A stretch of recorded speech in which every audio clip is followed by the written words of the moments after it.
സരസ്വ ടീച്ചറിലേക്ക്. Teacher, ഇന്ന് എന്താണ് സംഭവിച്ചത് എന്ന് അറിഞ്ഞിരിക്കുമല്ലോ.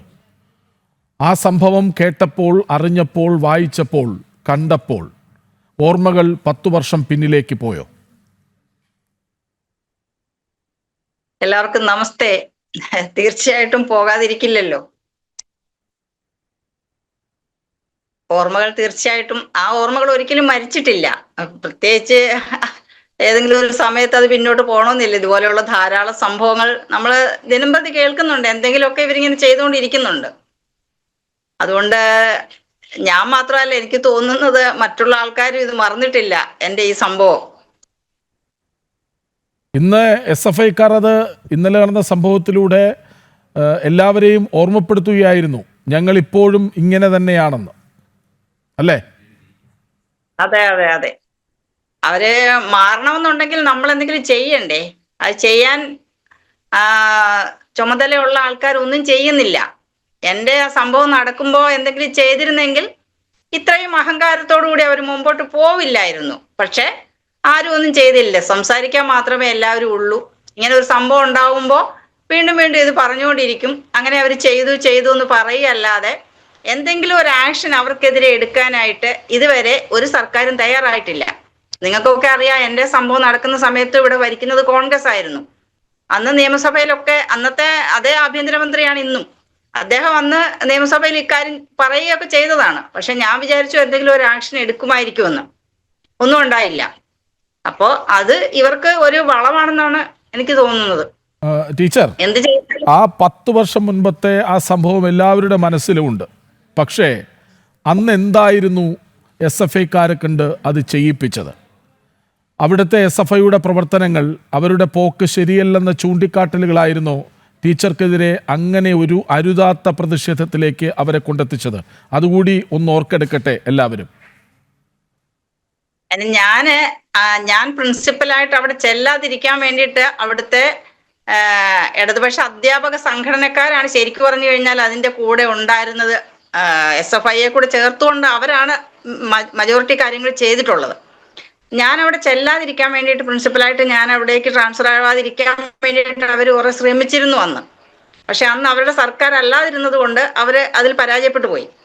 പിന്നെ അന്നത്തെ സർക്കാർ ശരിക്കും എനിക്ക് മഹാരാജാസ് കോളേജിലാണ് തരാൻ തീരുമാനിച്ചിരുന്നത്. അവിടെ അന്ന് ഏതാണ്ട് ഒരു 60 ദിവസമായിട്ട് അവിടെ ഓട്ടോണോമസ് കോളേജ് ആക്കാനായിട്ടുള്ള ഇതുണ്ടായിരുന്നു, സർക്കാരിന്റെ തീരുമാനം ഉണ്ടായിരുന്നു. അപ്പൊ അതിനെതിരായിട്ട് അത് വേണ്ട എന്നുള്ളതിൽ അവരൊരു 60 ദിവസമായിട്ട് ഈ ഇടതുപക്ഷ അധ്യാപക സംഘടനക്കാര്, SFIക്കാര് എല്ലാവരും കൂടെ അവിടെ സമരം നടത്തിക്കൊണ്ടിരിക്കുകയായിരുന്നു.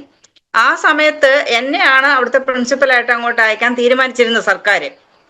ഞാൻ 26 കൊല്ലം വിക്ടോറിയ കോളേജിൽ അധ്യാപികയായിരുന്നു. ഞാൻ 22 കൊല്ലം അവിടെ NCC ഓഫീസറായിരുന്നു. ആ കാലഘട്ടത്തിൽ ഒരുപാട് കാര്യങ്ങൾ ചെയ്തിട്ടുണ്ട്. അപ്പൊ എനിക്ക് അവിടുന്ന് റിട്ടയർ ചെയ്യണം, എന്നെ കൊണ്ട് എന്തെങ്കിലും ചെയ്യാൻ പറ്റുന്ന കാര്യങ്ങൾ ആ കോളേജിന് വേണ്ടി ചെയ്യണമെന്നായിരുന്നു എൻ്റെ ഒരു ആഗ്രഹം. അങ്ങനെ ഞാൻ കുറേ അധികം പരിശ്രമം ഒക്കെ നടത്തിയതിന് ശേഷമാണ് എനിക്ക് വിക്ടോറിയയിലേക്ക് പോകാൻ പറ്റിയത്. ലാസ്റ്റ് മൊമെന്റിലാണ് എൻ്റെ കടലാസൊക്കെ ഒപ്പിട്ടതെന്നാണ് ഞാൻ മറ്റു പലരിൽ നിന്നും അറിഞ്ഞിട്ടുള്ളത്. അപ്പൊ ഞാൻ അവിടെ ചെന്ന് കുറച്ച് ദിവസങ്ങൾക്കുള്ളിൽ തന്നെ എനിക്കെതിരെ അധ്യാപകര് പ്രശ്നം തുടങ്ങി. എനിക്കെതിരെ ഒരു സമരമൊക്കെ കോളേജിന്റെ ഗേറ്റിൽ നിന്ന് നടത്തി. അത് ഞാൻ എന്ത് ചെയ്തിട്ടാണെന്ന് എനിക്കറിയില്ല. കാരണം ഞാൻ അവിടെ ചെന്നിട്ട് ഏതാണ്ട് ഒരാഴ്ച പോലും ആയിട്ടുണ്ടായിരുന്നില്ല. പിന്നെ എന്നെ അവർക്ക് നേരത്തെ അറിയാവുന്നതാണ്. എൻ്റെ കൂടെ വർക്ക് ചെയ്ത ആൾക്കാരാണ് എല്ലാവരും. മിക്കവാറും പേരൊക്കെ അവിടെ ഉണ്ടായിരുന്നവര്. ഏതാണ്ട് 95% പേരും ഞാനുമായിട്ട് ഒന്നിച്ച് വർക്ക് ചെയ്തവരാണ്. ഞാൻ ഒരു 2 വർഷമാണ് അവിടെ നിന്ന് മാറി നിന്നിട്ടുള്ളത്. അതിനുശേഷമാണ് പ്രിൻസിപ്പലായിട്ട് ചെന്നത്. അപ്പൊ ഈ ആദ്യത്തെ സമരം എനിക്കെതിരെ അവർ എന്തിനാ ചെയ്തതെന്ന് എനിക്ക് ശരിക്കും പറഞ്ഞാൽ ഇന്നും അറിയത്തില്ല. പിന്നെ അവരുടെ താല്പര്യങ്ങള്, അത് ആ താല്പര്യങ്ങൾക്കനുസരിച്ച് നമ്മൾ പ്രവർത്തിക്കണം എന്നുള്ളതാണ്. അങ്ങനെ നമ്മൾ പ്രവർത്തിച്ചിട്ടില്ല എന്നുണ്ടെങ്കിൽ ആണ് നമ്മൾ എന്തു പറഞ്ഞാലും അത് അവർക്ക് ഇഷ്ടപ്പെടത്തില്ല. അത് ആ കുറ്റമായിട്ട് അവരെടുക്കുകയുള്ളൂ. അത് അവരുടെ ഒരു ശീലമാണ്. അപ്പൊ ഈ SFIക്കാരാണ് അവരുടെ കൂടെ നിൽക്കുന്നത്. ഈ അധ്യാപക സംഘടനക്കാരാണ് മെയിനായിട്ട് എൻ്റെ കാര്യത്തിൽ ഉണ്ടായിരുന്നത്. അവർ SFI ആകുമ്പോൾ കുട്ടികളാണല്ലോ, അധ്യാപകർക്ക് അതിൻ്റെ ഒരു ഇത് വരില്ലല്ലോ. അപ്പൊ അങ്ങനെയാണ് അത് ശരിക്കും നടന്ന സംഭവം. അങ്ങനെയാണ്. പിന്നെ എനിക്കെതിരെ ഒരു എണ്ണമറ്റ സമരങ്ങൾ ചെയ്തിട്ടുണ്ട് കോളേജിൽ. ഞാൻ എന്ത് തെറ്റാ ഞാൻ ചെയ്തതെന്ന് എനിക്കറിയില്ല. ഞാൻ അവിടെ ഒരുപാട് നല്ല കാര്യങ്ങളാണ് ചെയ്തിട്ടുള്ളത്. അതിനെപ്പറ്റിയൊക്കെ പറയാൻ പറ്റുമെന്ന് എനിക്കറിയില്ല. ഞാൻ ഒരുപാട് നല്ല കാര്യങ്ങൾ ചെയ്തിട്ടുണ്ട്. പിന്നെ അതിനെപ്പറ്റി പറയുകയാണെങ്കിൽ ഒരു മെയിനായിട്ടുള്ള ഒരു കാര്യം എന്താന്ന് ചോദിച്ചു കഴിഞ്ഞാല്, അവിടെ അന്ന് ഒരു കെട്ടിടം അന്നത്തെ MLA ആയിരുന്ന ഷാഫി പറമ്പിലിന്റെ ഒരു 50 ലക്ഷത്തിന്റെ ഒരു കെട്ടിടം കൊണ്ടുവരാനായിട്ട് ഒരു തീരുമാനം ഉണ്ടായിരുന്നു. ഞാൻ വരുന്നതിന് മുമ്പ് തന്നെ ആ തീരുമാനം ഉണ്ടായിരുന്നതാണ്. പക്ഷെ അത് അന്ന് അവിടെ പ്രിൻസിപ്പൽ ചാർജ് ആയിരുന്ന ഒരു ഇടതുപക്ഷ സംഘടനയിൽപ്പെട്ട അധ്യാപകനായിരുന്നു. പ്രിൻസിപ്പൽ ചാർജ് ആയിരുന്ന ആള്. അദ്ദേഹം അതിന് ഒരുമാതിരി അനുവാദം കൊടുക്കാത്ത രൂപത്തിൽ എങ്ങനെ അത് മുന്നോട്ട് പോയിക്കൊണ്ടിരിക്കുകയായിരുന്നു.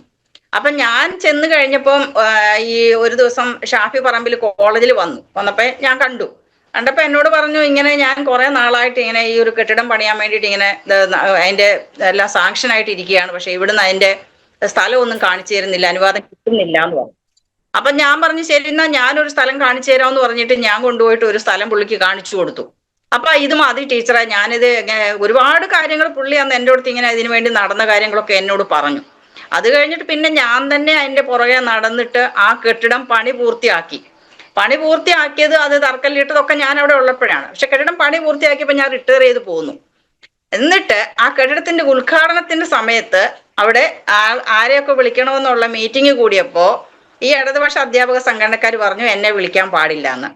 ഞാൻ പരിശ്രമിച്ച് ഞാൻ ഓടി നടന്നിട്ട് കൊണ്ടുവന്ന ഒരു കെട്ടിടം അതവിടെ ഷാഫി പറമ്പിലിന്റെ പണമാണ്. പക്ഷെ ഞാനാണെന്ന് PWD ഓഫീസിലൊക്കെ കയറി ഇറങ്ങി ഇതിന്റെ എല്ലാ കാര്യങ്ങളും ചെയ്തതും തറക്കല്ലിട്ടതും ഒക്കെ എൻ്റെ പേര് അവിടെ ഇപ്പോഴും ഉണ്ട് ആ കെട്ടിടത്തേല്. പക്ഷെ ആ കെട്ടിടം ഉദ്ഘാടനത്തിന് അന്ന് എന്നെ വിളിക്കാൻ പാടില്ലെന്നായിരുന്നു അവർ തീരുമാനിച്ചത്. പക്ഷെ എനിക്ക് അനുകൂലമായിട്ടുള്ള കുറച്ച് അധ്യാപകർ അവിടെ ഉണ്ട്. അപ്പൊ അവര് പറഞ്ഞു, ടീച്ചറെ വിളിക്കണ്ട എന്നുണ്ടെങ്കിൽ വേറെ പഴയ ആരെയും വിളിക്കാൻ പാടില്ല എന്ന് പറഞ്ഞു. അങ്ങനെ എന്നെ വിളിച്ചില്ല, പഴയ ആൾക്കാരെയും വിളിച്ചില്ല. കെട്ടിടത്തിന്റെ നമുക്കിപ്പോ അതൊന്നും എനിക്ക് ഞാൻ പോകണമെന്നൊന്നും എനിക്ക് താല്പര്യമില്ല. കാരണം നമ്മൾ ചെയ്തത് നല്ലൊരു കാര്യമാണ്. അതുകൊണ്ട് ആ സ്ഥലം കുറവായിരുന്നു. ശരിക്കും പറഞ്ഞാൽ എത്രയോ വർഷങ്ങൾക്ക് മുമ്പ്, ഇപ്പൊ 137 കൊല്ലമായി കോളേജ് എന്ന് പറയുന്നത് അവിടെ തുടങ്ങിയിട്ട്. അത്രയും വർഷം പഴക്കമുള്ളതാണ്. കുറെ കെട്ടിടങ്ങളൊക്കെ പോയി, അങ്ങനെ സ്ഥലം കുറവാണ്. പുതിയ കോഴ്സുകളൊക്കെ വരുമ്പോൾ സ്ഥലം കുറവാണ്. അപ്പൊ അതിന്റെ ഒരു ബുദ്ധിമുട്ട് വന്നപ്പോഴാണ് ഞാനിങ്ങനെ ഇറങ്ങി തിരിച്ചിട്ട് ഈ ഒരു കെട്ടിടം കൊണ്ടുവന്നത്. അതിപ്പോ എനിക്ക് എന്റെ കുടുംബത്തിന് വേണ്ടിയിട്ടൊന്നും അല്ലല്ലോ, കോളേജിന് വേണ്ടിയിട്ടും കുട്ടികൾക്കും വേണ്ടിയല്ലേ. അപ്പൊ ഇതുപോലെയുള്ള കാര്യങ്ങൾ അവർക്ക് അതിന് എതിർപ്പായിരുന്നു. കാരണം ഒന്നാമത് ഷാഫി പറമ്പിലിന്റെ കൊണ്ടുവന്ന തുക ആയതുകൊണ്ട് അത് അവർക്ക് താല്പര്യമില്ല. അതേസമയം കോളേജിന്റെ വികസനമല്ല പ്രധാനം, രാഷ്ട്രീയമാണ് അവിടെയും നോക്കുന്നത്.